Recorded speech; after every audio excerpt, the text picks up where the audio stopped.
সুপ্রিয় ভাই বোনেরা, আসসালামু আলাইকুম। আশা করি সবাই ভালো আছেন। এই যে দেখতে পাচ্ছেন ফাইজার কোনাবাড়ি গাজীপুর অবস্থিত, আর এই পাশে আছে গ্লোবাল, অর্থাৎ নতুন একটা চাইনা ফ্যাক্টরি কিনে নিয়েছে। এখানে ফ্লোরটা সম্ভবত চালু হয় নাই সবগুলো। হাজার হাজার লোক গত মাসের 1 তারিখ থেকে গেটে আসে, গেটে এসে তাদের কোনো চাকরির ব্যবস্থা নাই, এবং কি এরকম প্রতিনিয়ত গেটের সামনে এসে দাঁড়িয়ে থাকে। 9টা অথবা 8:30টার পরে বলে যে নিয়োগ নাই। এখানে গেটে কোনো ধরনের কর্ম খালি নাই বা ভ্যাকেন্সি ফাঁকা নাই, এই ধরনের কোনো কথাবার্তা বলে না। তারপরে যে ফাইজারেও লেখা কোনো কিছুই নাই গেটে।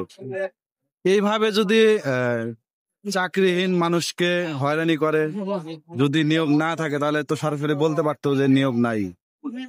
তো দেখেন, এই পরিবেশটা আপনাদের মাঝে তুলে ধরলাম।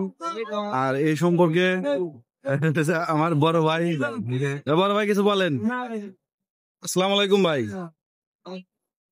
জোরে বলেন। ওয়ালাইকুম আসসালাম। আপনার নাম কি? মোহাম্মদ শাহিন মিয়া। তাতে এই যে গেটে যে আসেন, কতদিন হলে আসতেছেন চাকরির জন্য? আজকে আমি 24 দিন থেকে আছি। 24 দিন। এই যে গেটে আসলেন, আজকে লোক নিল না? এরকম তো বলে না। এরকম তো শুধু আপনার না, এরকম তো হাজার হাজার লোকের। এই যে দেখতে পাচ্ছেন অনেক লোক দাঁড়ায় আছে ব্রিজের উপর পর্যন্ত দাঁড়ায়। তাতে ভাই কোম্পানি সম্পর্কে কিছু বলেন, মানে কি করা উচিত? আমাদের যে এরকম হয়রানি করতেছে, কি করা উচিত? কি করা উচিত সেটা আপনারাই ভালো করে বিবেচনা করে দেখেন করা যাবে না। এই যে গেটে যে কর্ম খালি নাই, এটাও তো লেখে নাই। আবার এই যে এটাও লেখে নি, আমরা বলতেছি কয়েকদিন থেকে আমি বলছি তো এখানে কর্ম খালি নেই, এই কথাটা লিখে দেয়।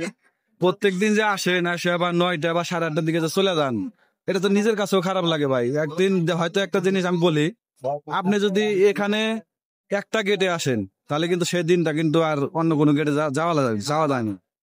তো সেই হিসাবে তো আমাদের ক্ষতিগ্রস্ত নাকি, যে আমরা একদিন এক গেটে সময় দিতে পারতেছি, অন্য গেটে যাইতে পারতেছি না। তো সেই হিসাবে কিছু বলেন যে গেটে তো কোনো কর্ম খালি নাই, এই ধরনের কোনো কিছুই লাগে নাই।